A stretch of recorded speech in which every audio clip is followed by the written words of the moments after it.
오늘은 나의 말을 거듭나게 하소서라고 하는 제목으로 말씀의 은혜를 잠시 나누고자 합니다. 우리 교회 근처 한 상점을 유심히 살펴보면 사람들의 시선을 끌고자 밖에서 볼 수 있는 곳에 여전히 성탄 상자 하나를 진열해 두었습니다. 혹시 보셨는지 모르겠는데요. 그 상자 안에는 산타 인형이 상자의 덮개를 머리에 이고 올라왔다가 내려갔다 수차례 반복합니다.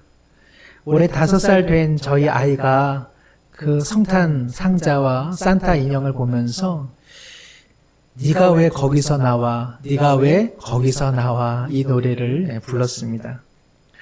우리 가정에서는 이 노래의 전체를 들어보거나 불러본 적이 없기에 5살짜리가 어디서 과연 이 노래를 알게 됐나 출처를 따져 물어보았더니 2학년짜리 사촌 형이 와서 불러본 것을 아이가 유심코 듣고 있다가 거기서 그 노래를 부르게 된 것입니다. 찬송가가 아니라 유행가라 조금 씁쓸했지만 아이의 그 모습을 보면서 또 아이의 노랫말을 들으면서 한참 웃게 되었습니다. 말은 우리에게 힘과 그리고 우리의 마음을 때로는 흔들기도 웃게 하기도 또 울게 하기도 합니다. 말에는 힘이 있다는 사실을 우리 모두는 잘 알고 있습니다. 말은 감정을 자아내고 누군가로 하여금 행동하게 하는 사건을 유발시킵니다. 어젯밤에 혹은 오늘 아침에 가족들과 어떠한 말을 하고 오셨습니까?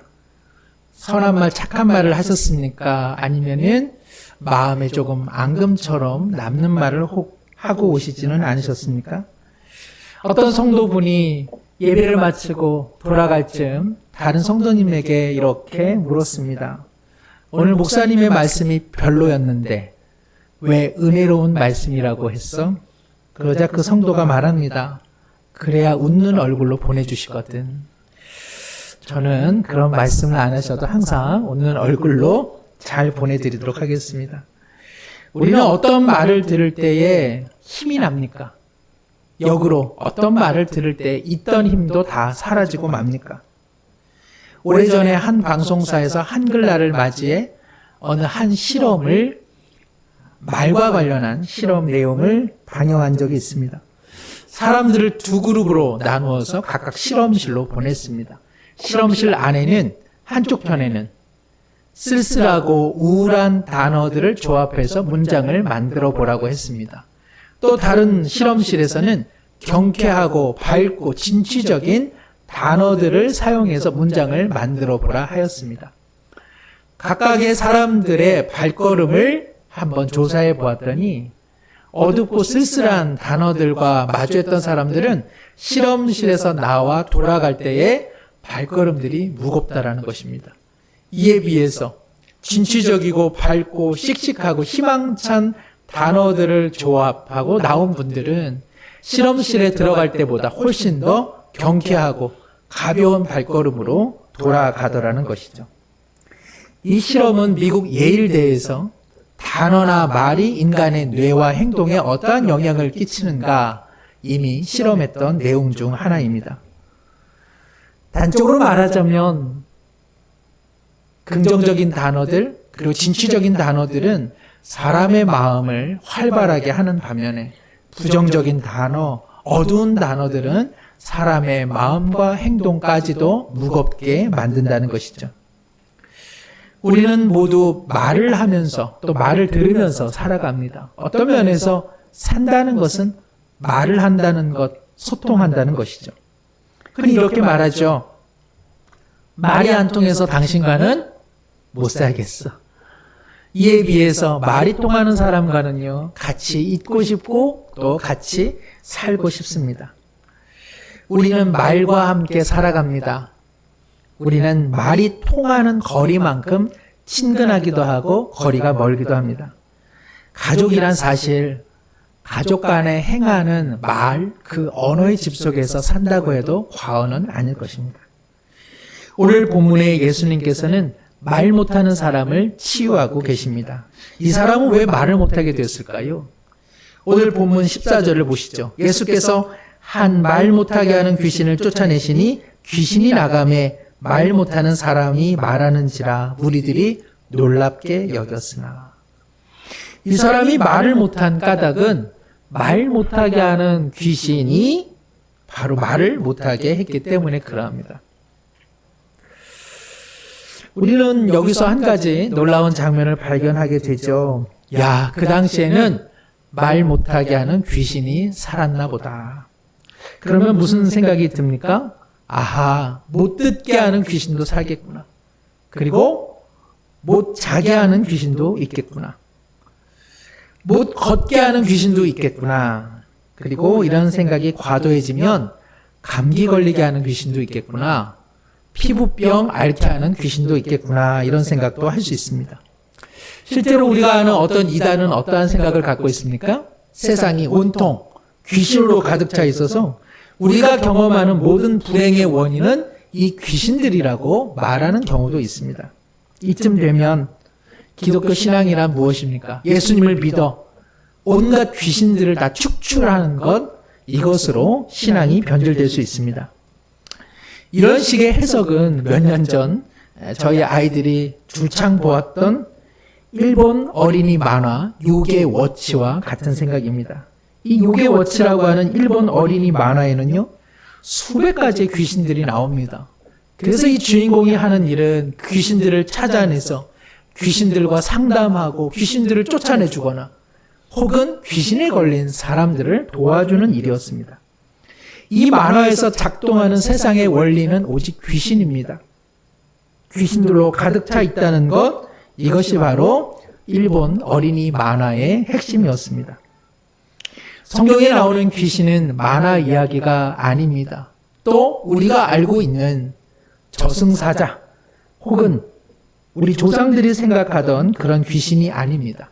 저승에 가지 못하고 이승에서 한이 맺혀 구천을 떠돌고 있는 소복 입은 여인 혹은 장화홍련, 구미호, 이런 것들이 성경이 말하는 귀신이 아니라는 것입니다. 성경에서 나오는 귀신은 무엇입니까? 하나님을 대적하여 스스로 높아진 사단의 하수인으로 따라다니는 그 어둠의 세력들을 의미합니다. 그러므로 귀신이 누군가 알려면 귀신의 종류가 중요한 것이 아니라 귀신의 우두머리 되는 사단의 정체를 알아야 합니다. 사단의 정체, 근본적 성격은 무엇입니까? 사단은 한마디로 하나님을 대적하기 때문에 하나님의 형상인 인간을 끊임없이 파괴하는 일, 그것이 바로 사단이 하는 일입니다. 사단이 인간을 파괴하기 위해서 갖고 있는 두 가지 중요한 수단이 있습니다. 첫 번째는 끊임없이 사람을 두렵게 하는 일입니다. 두려움은 어떻습니까?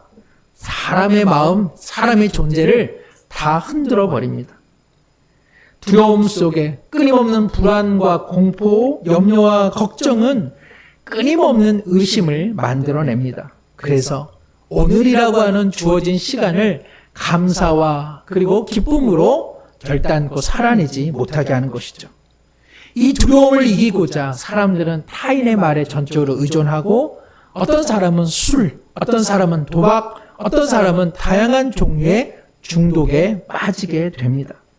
그리고는 결국 파괴적인 삶을 살아가게 되는 것이죠.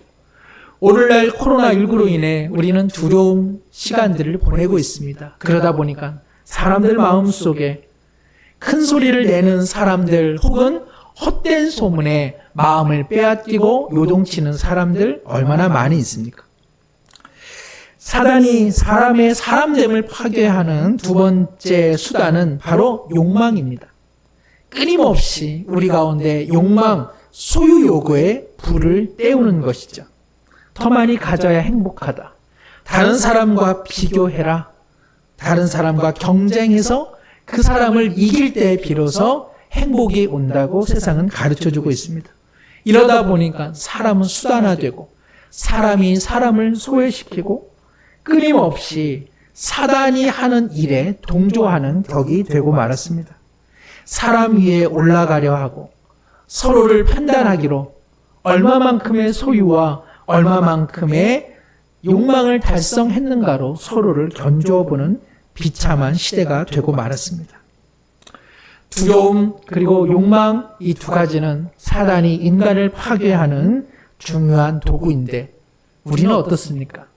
사단을 대적합니까? 우리 자신도 모르게 사단의 하수인처럼 살아가고 있는 때가 있지는 않습니까? 우리가 믿음 생활을 하는 이유는 무엇입니까? 두려움을, 믿음을 갖고 용기 있게 직면하고자 하는 하나님의 힘을 얻고자 하는 것이죠. 오늘 우리 호산나 찬양대가 노래한 것처럼 강하고 담대하여 우리를 두렵게 하는 현실을 믿음으로 승리하며 이겨내려는 것, 이것이 바로 우리의 믿음 생활의 중요한 맥락이라 할 수 있습니다. 욕망의 마음을 우리 어떻게 다스릴 수 있겠습니까? 풍성하신 주님의 섭리 안에 우리의 삶을 진정 맡겨드림으로 감사의 삶, 자족의 삶, 단순한 삶을 추구할 때만인 우리는 욕망의 바다로부터 소망의 항구로 나아갈 수 있는 것 아니겠습니까? 이런 면에서 진실된 믿음 생활이란 무엇입니까? 주 예수 그리스도를 믿어 하나님의 자녀가 되었으니 우리의 신앙과 우리의 삶의 일치를 통합을 이뤄가면서 하나님의 형상으로 회복되어지는 일, 이것이야말로 우리가 주님을 믿는 믿음의 중요한 핵심이라 할 수 있습니다. 우리가 이를 위해서 기도하는 것 아닙니까? 우리가 이를 위해서 예배를 통해 하나님 아버지와 마주하려고 하는 것 아닙니까? 왜 우리는 성령의 충만함을 그토록 열망합니까? 단순히 은사, 단순한 체험이 우리에게 필요한 것이 아니라 하나님의 은총을 받아 파괴적인 삶이 아니라 하나님께 지음받은 참 사람의 삶을 살기 위한 것 아니겠습니까? 그러므로 예수님께서 말 못하는 자의 말을 열어주신 것은 단순한 치유의 사건이 아니라 진정한 믿음 생활의 출발점, 그리고 하나님의 온전한 형상으로 회복되는 그 첫 출발점이 되는 것입니다. 비로소 하나님과의 말문이 열리게 된 것입니다. 비로소 하나님을 나의 아버지라 고백할 수 있게 된 것입니다. 누구에게도 말할 수 없었던 이 말문이 닫혔던 침묵의 사람이 이제 입술을 열어서 하나님을 찬양하고 두려움과 욕망을 이겨낼 수 있는 힘을 갖게 된 것입니다.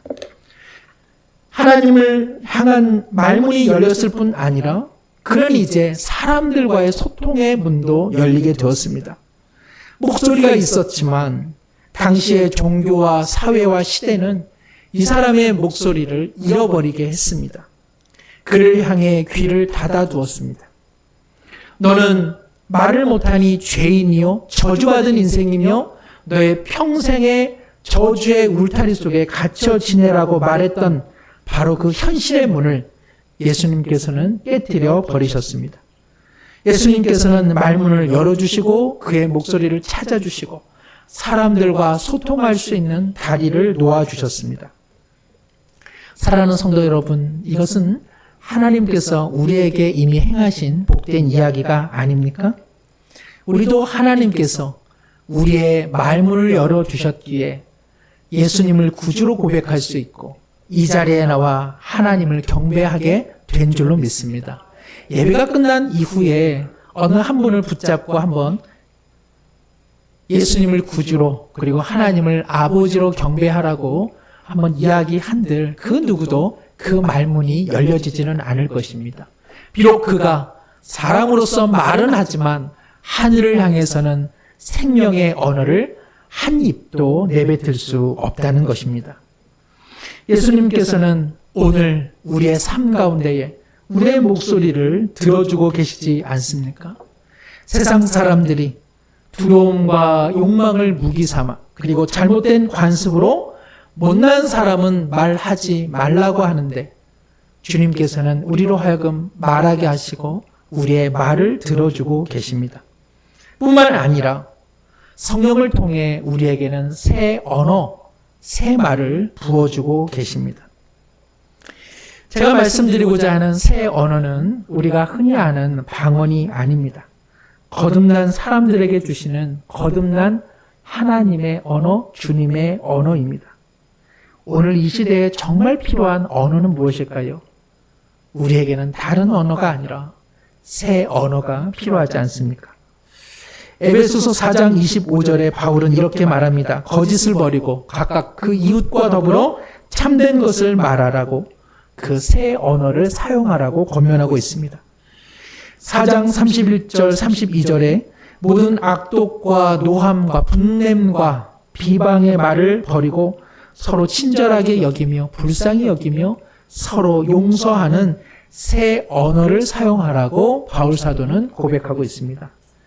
사랑하는 성도 여러분, 이러한 언어들이야말로 거듭난 믿음의 사람들이 사용할 거듭남의 언어인 줄로 믿습니다. 우리의 믿음만 거듭나면 되겠습니까? 우리의 믿음만 거듭나면 그게 다라고 말할 수 있습니까? 믿음은 거듭났으나 혀와 말과 언어가 거듭나지 않아 다른 사람을 상처 주는 일이 얼마나 많이 있습니까? 믿음은 거듭났지만 말과 혀와 언어가 거듭나지 않아 서로 간에 상처를 받는 일이 또한 얼마나 많이 있습니까? 믿음만 거룩하게 변화되어서는 안 됩니다. 우리의 언어도, 우리의 말도, 우리의 혀도 새롭게 변화되는 새 언어가 되어야 할 줄로 믿습니다. 사도행전 2장에는 오순절 날에 성령에 임하시는 은혜가 기록되어 있습니다. 예수님께서 승천하신 후에 오순절 날 제자들이 모였습니다. 하늘로부터 불과 같은 혀가 각 제자들에게 임하기 시작했습니다. 그들이 고백을 하는데 그들의 언어를 성경은 다른 언어다라고 말하고 있습니다. 여기서 다른 언어라고 말할 때 그 언어는 혀입니다. 헬라어로는 글로사라고 합니다. 바로 주님의 언어, 하늘의 언어, 바로 새 언어가 그들 입술 가운데에 머물게 된 것입니다. 우리는 이 언어를 자칫 생각하면 방언이다, 알아들을 수 없는 말인가 보다라고 생각할 수 있지만 그러나 사도행전의 2장에 임한 언어는 그런 언어가 아닙니다. 각 지역의 사람들이 자기의 난 곳의 언어로 들을 수 있는 소통의 언어, 바로 그것이 바로 주님의 글로사, 주님의 언어입니다. 주님의 언어, 예수님의 말이 제자들의 입술 가운데 머물기 시작하자 각 처에 모인 사람들 가운데 소통이 일어났습니다. 그들이 복음을 듣습니다. 그들이 하나님이 행하신 큰 일을 듣습니다. 그들 안에 새로운 생명의 역사가 일어납니다. 놀랍게도 3,000명이 회심하는 역사가 일어납니다. 사랑하는 성도 여러분, 우리말에 주님의 혀, 주님의 언어, 주님의 글로사가 임할 때만 두려움과 욕망을 이겨내고 각 사람 가운데 복음과 참 소망과 생명이 임하게 되는 줄로 믿습니다. 오늘 15절에 그중 더러는 말하기를 그가 귀신의 왕 바알세불을 힘입어 귀신을 쫓아낸다 하고 더러는 예수를 시험하여 하늘로부터 오는 표적을 구하니. 이처럼 생명의 잔치, 생명의 문이 열렸는데 예수님을 비방하는 사람들이 그들의 입을 열어 기껏 하는 소리가 무엇입니까? 예수님의 이 놀라운 생명의 기적을 그대로 믿지 못하고 더 큰 귀신에 휩싸여서 이 귀신을 쫓아낸다고 예수님을 참소하고 있는 것입니다. 한 사람이 오랫동안 말문이 닫혀져 침묵과 고통과 외로움 속에 살아갔으나 이제 드디어 생명의 목소리를 찾았는데 이 사람들은 이 말 못하던 사람에게 경축의 말, 축하의 말 한마디를 건네주지 못하고 있습니다. 진정한 생명의 말을 찾은 이에게 기쁨의 말, 축하의 말을 건네지 못하는 이 사람들이야말로 말 못하게 하는 귀신에 쌓여있는 사람이라 말씀드릴 수 있습니다. 이 사람들은 예수님을 시험할 생각만 하고 있습니다. 어떻게 하면 예수님을 무너뜨려서 자기들의 기득권을 유지할까? 오직 자기의 세계, 자기의 위치에만 연연하고 있습니다. 그러니 이런 사람들이야말로 스스로 말문이 닫혀진 사람, 소통이 되지 않는 사람, 하나님과 말문이 닫힌 사람이라고 말씀드릴 수 있습니다. 저는 이 본문을 보면서 이런 사람들을 향해서는 사단이 할 일이 없겠구나. 사단이 굳이 어떠한 일을 하지 않아도 그들 스스로가 사단의 메인바 된 언어와 입술을 사용하기 때문에 그러합니다. 그러니 이들 가운데 하나님의 큰 일이 보여지겠습니까? 그러니 이들 가운데에 하나님의 복음과 생명과 다른 사람을 향한 경축과 기쁨과 나눔이 일어날 수 있겠습니까? 이들은 거듭나지 못한 사람들입니다. 거듭나지 않았기에 그들은 거듭난 하나님의 새 언어를 사용할 수 없었던 것입니다. 오늘 우리는 어떻습니까? 적어도 우리는 거듭난 믿음을 가졌다고 자신하고 있습니다. 그렇다면 거듭난 믿음 안에 과연 거듭난 언어가 나오고 있습니까? 거듭난 믿음이라 할지라도 거듭난 말, 거듭난 언어, 거듭난 말로 부단히 누군가와 하나님과 소통하려고 노력하고 있습니까? 이것은 저절로 되는 일이 아닙니다. 상당한 노력이 필요합니다. 그리고 연습이 필요합니다. 그리고 다른 사람을 향한, 그리고 주님을 향한 마음을 품는 일이 필요합니다. 오늘 주님께서는 23절에 이와 같이 말씀하십니다. 나와 함께하지 아니하는 자는 나를 반대하는 자요, 나와 함께 모으지 아니하는 자는 해치는 자니라. 주님께서 말씀하시는 바는 주님의 마음을 품는 일에 함께하지 않는다면 나를 반대하는 자라고 단호히 말씀하고 계십니다. 우리의 마음에 거듭난 믿음에 주님의 마음을 품어야 합니다. 그럴 때 우리는 거듭난 언어를 사용할 수 있습니다. 왜 나는 주님의 언어로 살아가지 못할까?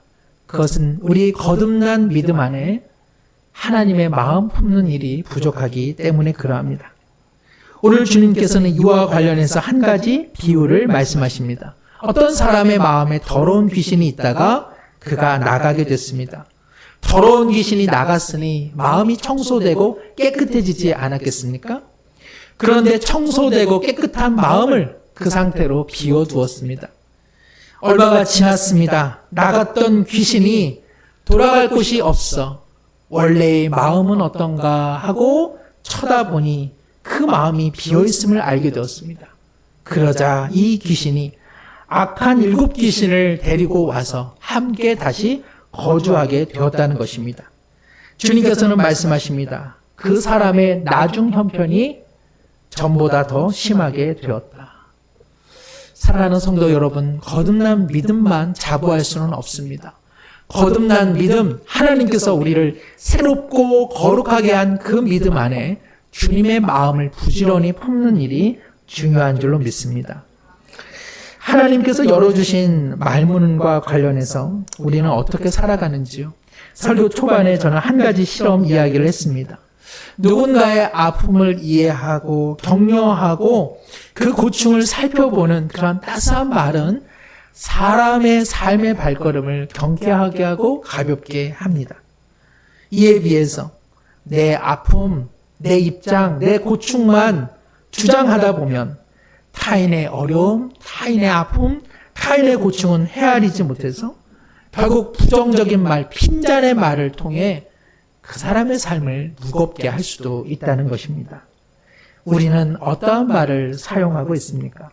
우리는 누군가의 삶의 발걸음을 어떻게 해주고 있습니까?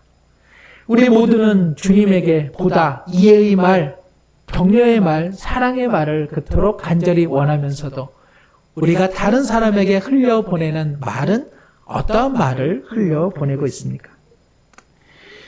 우리가 하는 말은요, 달리는 말과 많이 닮았다, 그런 표현이 있습니다.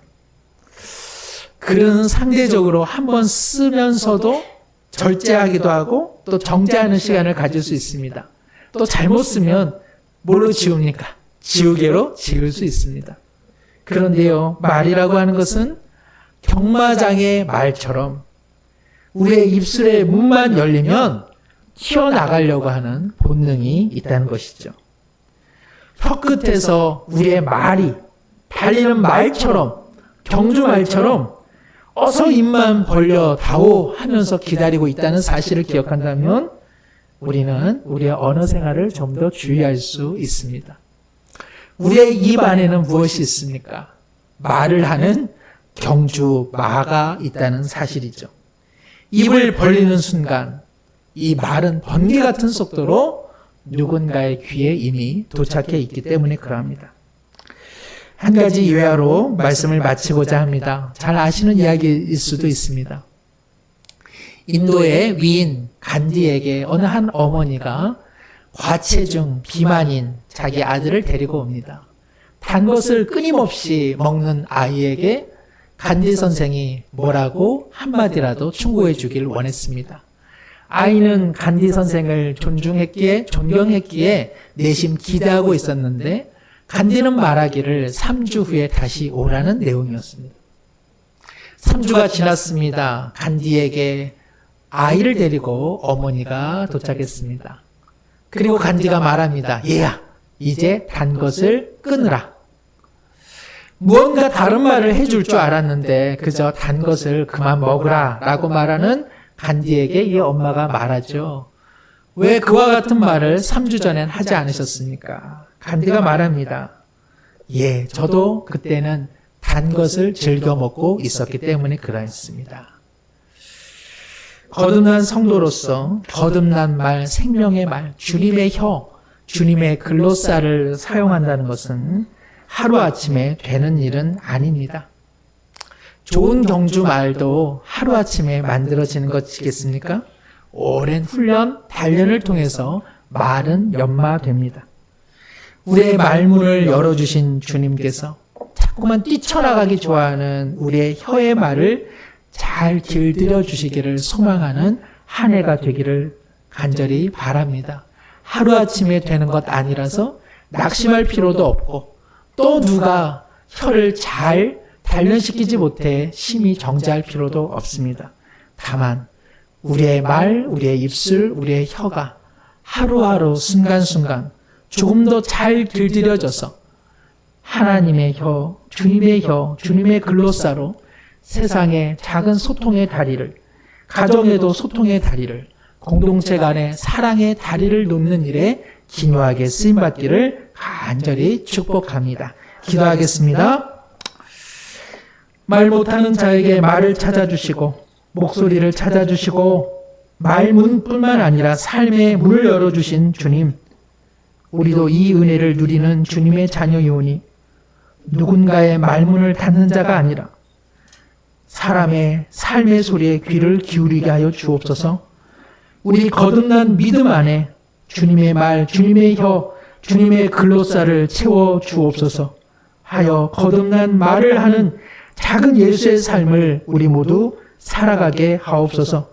우리의 가정이 생명과 사랑의 언어의 집으로 다시금 지어가게 하여 주시고 각 사람을 하나님의 형상으로 회복시켜 주시는 주님의 일하심의 뜻을, 마음을 모으게 하여 주옵소서. 말의 주인 되어 주시는 예수님의 이름으로 기도드리옵나이다. 아멘.